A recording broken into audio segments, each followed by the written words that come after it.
कहीं बहुत दूर सितारों के पार रोशनियों से भरी एक नाराली सी जगह थी, परिस्तान। यहाँ सब फरिश्ते बहुत नेक, बहुत नर्म और बहुत खामोश मिजाज थे। इनके काम थे चमके फूलों को जगाना, बादलों को नरमी से हिलाना और हर दिल में सच, मोहब्बत और खलूस की रोशनी डालना। लेकिन एक छोटा सा फरिश्ता सबसे अलग था। नाम था फरफर। फरफर की शरारतें। फरफर का काम सिर्फ एक था, मजाक करना, हंसना, हंसाना और शरारत करना, दरख्तों को गुदगुदी करना, चाय में चीनी की जगह नमक डाल देना और कहकहे लगाना था।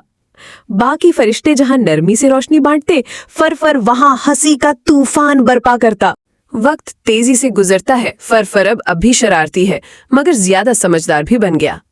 जादुई महल में फरफर अपनी क्लास के बाहर दरवाजे पर ऐसा जादू करता है कि जो भी दरवाजा खोले वो डर जाए। मलका अपनी बैल्कनी से सब देख रही होती है। वो चुपचाप अपनी छड़ी घुमाती है और जादू खत्म कर देती है। परिस्तान के कवानीन में सबसे बड़ा कानून था, जहाँ सच होगा वहाँ रोशनी होगी और जहाँ झूठ फैलेगा वहाँ अंधेरा बसेगा। मगर वक्त के साथ लोगों ने सच पर पर्दे डालने शुरू कर दिए। किसी ने सच बोलने से डर महसूस किया। इसी कमजोरी की वजह से परिस्तान का सच का कानून टूटने लगा। और जैसे ही वो कमजोर हुआ, एक रात एक सयाह साया, झूठिया साया, खला से परिस्तान में दाखिल हो गया। वो हर उस दिल में घुस गया जहां सच छुपा था। फरिश्ते कमजोर होने लगे, उनकी रोशनी मध्यम हो गई।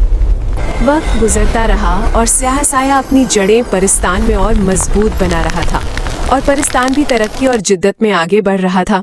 फरफर भी अब एक नौजवान बन चुका था, जो पहले से ज्यादा समझदार और जिम्मेदार हो गया था। मलिका के सामने अचानक रहनुमाई किताब नमूदार हुई।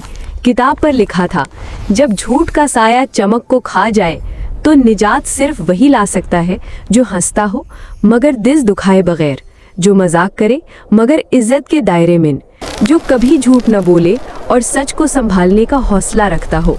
और फिर सुनहरे हुर्फ में परिस्तानी जुबान में एक नाम रोशन हुआ, टिम टिम।